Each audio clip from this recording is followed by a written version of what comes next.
തിരൂരിൽ ജനവാസ കേന്ദ്രത്തിൽ മാലിന്യം തള്ളാനെത്തിയ ലോറി നാട്ടുകാർ പിടികൂടി.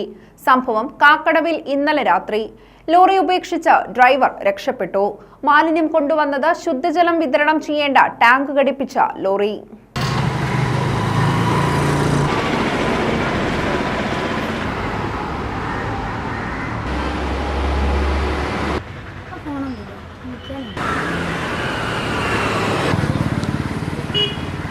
നിറയെ വീടുകളുള്ള മേഖലയിൽ മാലിന്യം തള്ളാൻ എത്തിയപ്പോഴാണ് ഇന്നലെ രാത്രി 11 മണിയോടെ ലോറി നാട്ടുകാർ പിടികൂടിയത്. ദുർഗന്ധം അനുഭവപ്പെട്ടതിനെ തുടർന്ന് നാട്ടുകാർ നടത്തിയ പരിശോധനയിലാണ് ലോറി ശ്രദ്ധയിൽപ്പെട്ടത്. നാട്ടുകാർ രംഗത്തെത്തിയതോടെ ഡ്രൈവർ രക്ഷപ്പെട്ടു. ഇതിനിടെ നഗരസഭാ കൌൺസിലർ സതീശൻ മാവുങ്കുന്ന് സ്ഥലത്തെത്തി വിവരം പോലീസിനെ അറിയിച്ചു. പോലീസ് ലോറി കസ്റ്റഡിയിൽ എടുക്കാൻ ശ്രമിച്ചപ്പോൾ ചാവി ഇല്ലായിരുന്നു.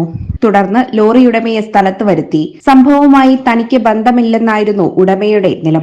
ഉടമയിൽ നിന്ന് ചാവി വാങ്ങി പുലർച്ചെ 12 മണിയോടെ SI ഉദയരാജിന്റെ നേതൃത്വത്തിലുള്ള പോലീസ് സംഘം ലോറി കസ്റ്റഡിയിലെടുത്ത് മടങ്ങി. ചുറ്റും വീടുകളുള്ള ഭാഗത്താണ് മാലിന്യവുമായി ലോറി എത്തിയത്. നാട്ടുകാരുടെ അവസരോചിത ഇടപെടലിലാണ് ലോറി കുടുങ്ങിയത്.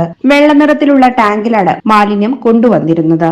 സംസ്ഥാനത്ത് ശുദ്ധജലം വിതരണം ചെയ്യുന്ന ടാങ്കുകൾക്കാണ് വെള്ളനിറം അനുവദിച്ചിട്ടുള്ളത്. ശുദ്ധജലമാണെന്ന് കരുതി നാട്ടുകാർ രംഗത്ത് വരില്ല എന്ന് കണക്കാക്കിയാണ് വെള്ള ടാങ്കിൽ മാലിന്യം എത്തിച്ചതെന്ന് സംശയിക്കുന്നു.